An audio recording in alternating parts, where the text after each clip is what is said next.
Hello दोस्तों, RAC में आप सभी का हार्दिक स्वागत है। मैं हूं सौरभ और आप जुड़ चुके हैं इस वक्त मेरे साथ राइट एंगल क्लासेज पर। राजस्थान के प्रमुख संत और संप्रदाय में हम पहले पार्ट 1 और पार्ट 2 देख चुके हैं। आज हम पढ़ने वाले हैं पार्ट 3 के बारे में। पार्ट 3 के अंदर जो प्रमुख संप्रदाय हैं उनके बारे में हम देख रहे हैं। पहले हमने प्रमुख संतों के बारे में और उनके द्वारा जो भी संप्रदाय चलाए गए थे उनके बारे में देखा था। आज हम जो भी प्रमुख संप्रदाय हैं उनके बारे में देख रहे हैं। तो चलिए शुरू करते हैं। राजस्थान के प्रमुख संत एवं संप्रदाय। हम जो पहला पढ़ने वाले हैं संप्रदाय वो है वल्लभ संप्रदाय। वल्लभ संप्रदाय में भगवान श्री कृष्ण के बाल रूप की पूजा की जाती है। वल्लभ संप्रदाय के अंदर मंदिर को हवेली कहा जाता है, ये चीज़ याद रखनी है। जो वल्लभ संप्रदाय की जो मंदिर होते हैं उनमें पिछवाई चित्रण किया जाता है। जो किशनगढ़ राजा थे सावंत सिंह, आपने इनके बारे में बहुत सुना होगा। ये वल्लभ संप्रदाय के अनुयायी थे तथा वल्लभ संप्रदाय से प्रभावित होकर इन्होंने अपना नाम बदलकर ये नागरी दास कर लिया था। ये वल्लभ संप्रदाय के बारे में डिटेल है। जो वल्लभ संप्रदाय के जो प्रमुख मंदिर हैं उनके बारे में हम बात करें तो राजस्थान के वल्लभ संप्रदाय के प्रमुख 41 मंदिर हैं। वल्लभ संप्रदाय के राजस्थान में 41 प्रमुख मंदिर है, जिनमें इम्पोर्टेंट जो है वो है मथुरेश जी का मंदिर कोटा के अंदर है। श्रीनाथ जी नाथ द्वारा राज संबंध आपको पता है ही सही। द्वारिकाधीश का मंदिर कांकरोली के अंदर। गोकुल चंद जी का मंदिर कामा भरतपुर के अंदर। ये सारी डिटेल वल्लभ संप्रदाय के बारे में थी, एक बार देख लेते हैं। श्री कृष्ण के बाल रूप की पूजा करते हैं। मंदिर को हवेली कहा जाता है। मंदिर में पिछवाई चित्रण किया जाता है। किशनगढ़ जो राजा थे सावंत सिंह इस संप्रदाय से प्रभावित हुए, उन्होंने अपना नाम नागरीदास कर लिया। प्रमुख 41 मंदिर राजस्थान में मथुरेश जी मंदिर कोटा, श्रीनाथ जी नाथ द्वारा राज संबंध, द्वारिकाधीश कांकरोली, गोकुल चंद जी कामा भरतपुर। अब हम पढ़ने वाले हैं रामानंदी संप्रदाय के बारे में। जो रामानंदी संप्रदाय है इसकी 2 शाखाएं थी। एक तो गलताजी जो जयपुर के अंदर है और दूसरी रेवासा सीकर के अंदर।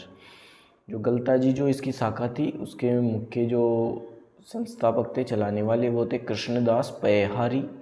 और जो रेवासा सीकर के अंदर जो शाखा थी उसको चलाने वाले थे अग्रदास जी। इनके बारे में हम आगे देखें तो जो आमेर के राजा है पृथ्वीराज तथा उनकी रानी जो कालाबाई उनका नाम था, ये जो कृष्णदास पयहारी हैं जिनकी शाखा गलताजी के अंदर है, मतलब राम जो संप्रदाय हैं ये रामानंदी संप्रदाय, इनकी शाखा गलताजी के अंदर है। कृष्णदास पयहारी इसके चलाने वाले थे। तो ये आमेर के राजा पृथ्वीराज तथा उनकी रानी जो कालाबाई, ये कृष्णदास पयहारी के अनुयायी थे। भगवान राम की पूजा रासिक नायक के रूप में की जाती है, इसलिए इस संप्रदाय को रसिक संप्रदाय भी कहा जाता है। ये चीज़ इम्पोर्टेंट है, यहाँ पे लिख देते हैं इम्पोर्टेंट। रसिक संप्रदाय भी इस संप्रदाय को कहा जाता है। रामानंदी संप्रदाय को रसिक संप्रदाय कहा जाता है। गलताजी शाखा है कृष्णदास पयहारी, रेवासा सीकर अग्रदास जी। रामानंदी संप्रदाय, रसिक संप्रदाय भी इसे कहा जाता है। अब हम पढ़ने वाले हैं निम्बार्क संप्रदाय के बारे में। जो निम्बार्क संप्रदाय है इसका मुख्य केंद्र सलेमाबाद अजमेर के अंदर स्थित है। ये मोस्ट इम्पोर्टेंट चीज़ है कि निम्बार्क जो संप्रदाय है उसका मुख्य केंद्र कहाँ स्थित है, ये है सलेमाबाद अजमेर के अंदर। इसके संस्थापक जो थे वो थे परशुराम जी। मतलब निम्बार्क संप्रदाय का जो मुख्य मेला बढ़ता है वो बढ़ता है भाद्रपद शुक्ल अष्टमी को। इस संप्रदाय में राधा की पूजा भगवान श्री कृष्ण की पत्नी के रूप में की जाती है।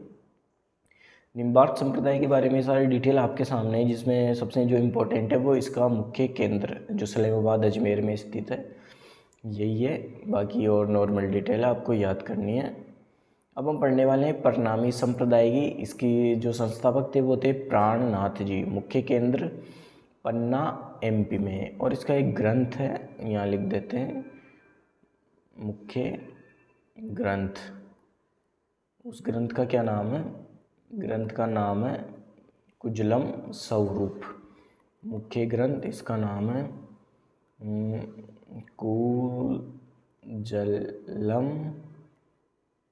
कुजलम स्वरूप। जो मुख्य ग्रंथ है परिणामी संप्रदाय का, कुजलम स्वरूप, आपको ये चीज़ याद रखनी है।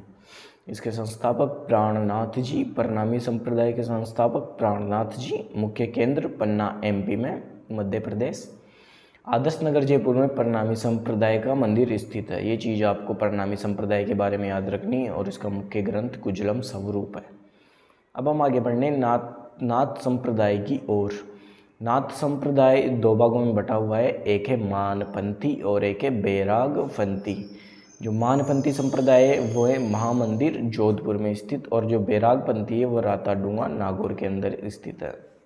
नाथ संप्रदाय के बारे में बस यही डिटेल है, आपको याद रखना है कि ये मानपंथी और बैरागपंथी के अंदर बटा हुआ है। अब हम पढ़ने वाले हैं राम स्नेही संप्रदाय के बारे में। यहाँ स्टार लगा लेते हैं, मोस्ट इम्पोर्टेंट है राम स्नेही संप्रदाय। एग्जाम की दृष्टि से बहुत सारे एग्जाम में जो राम स्नेही संप्रदाय से उसमें क्वेश्चन पूछे जाते हैं। अब जो राम स्नेही जो शाखाओं में बटा हुआ है उनमें एक शाखा है शाहपुरा भिलवाड़ा। जो इसको संस्थापक है वो है रामचरण जी, और जो शाहपुरा भिलवाड़ा के अंदर है वो फुलडोल मेला बरता है। ये चीज़ भी सबसे ज़्यादा इम्पोर्टेंट है कि एग्ज़ाम में पूछते हैं फुलडोल मेला कहाँ बरता है। फुलडोल मेला बरता है शाहपुरा भिलवाड़ा के अंदर। रेण शाखा है नागौर के अंदर स्थित है। इसके जो संस्थापक है वो दरियाऊ जी। पीतल बीकानेर में स्थित है, हरिराम दास जी, आपको याद करना है। खेड़ापा जो जोधपुर के अंदर है, इसके संस्थापक है रामदास जी।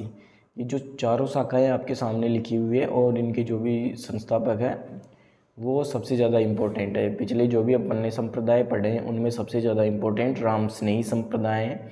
इनमें इनकी शाखाओं और इनके जो संस्थापक जो चलाने वाले हैं इन शाखाओं को थे उनके बारे में क्वेश्चन पूछते हैं, ठीक है।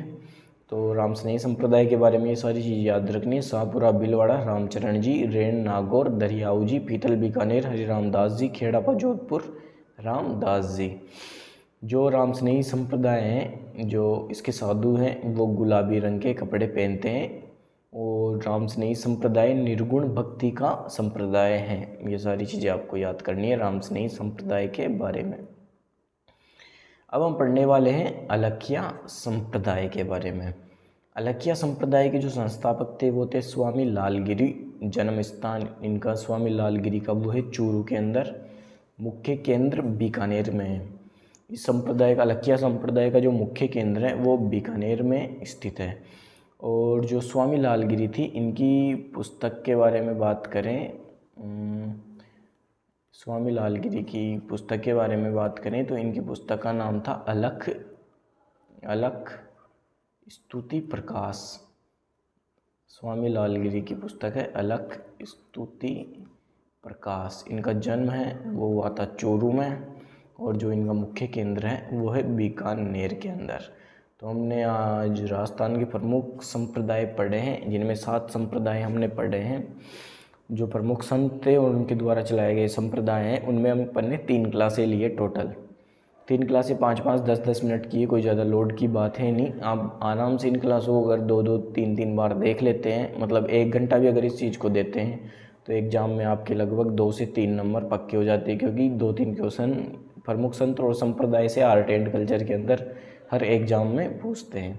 तो एक बार देख लेते हैं। वल्लभ संप्रदाय मंदिर में पिछवाई चित्रण किया जाता है और श्री कृष्ण के बाल रूप की पूजा की जाती है। ये प्रमुख मंदिर है, टोटल 41 मंदिर है राजस्थान के अंदर। रामानंदी संप्रदाय, गलताजी, रेवासा, रसिक संप्रदाय भी कहा जाता है इसे। निम्बार्क संप्रदाय, मुख्य केंद्र सलेमाबाद अजमेर, परशुराम जी संस्थापक। प्रणामी संप्रदाय प्राणनाथ जी, मुख्य ग्रंथ कुजलम स्वरूप।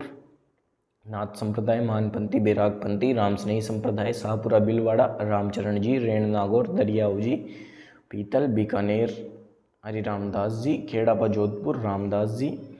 जो साधु गुलाबी रंग के कपड़े पहनते हैं, निर्गुण भक्ति का संप्रदाय। अलखिया संप्रदाय, संस्थापक स्वामी लालगिरी, जन्म स्थान चूरू, मुख्य केंद्र बीकानेर, पुस्तक अलख स्तुति प्रकाश। उम्मीद है आपको आज की क्लास पसंद आई होगी। तो आप अगर ये जो PDF आप सामने देख रहे हैं, अगर आप इसको अपने पास चाहें तो हमारे टेलीग्राम चैनल को ज्वाइन कर सकते हैं, उसमें ये PDF आपको मिलेगी। क्लास पसंद आई हो तो क्लास को लाइक करें। आगे भी हम लोगों से जुड़े रहने के लिए चैनल को सब्सक्राइब करें। आज के लिए इतना ही, मिलते हैं कल अगली क्लास में। तब तक के लिए थैंक यू।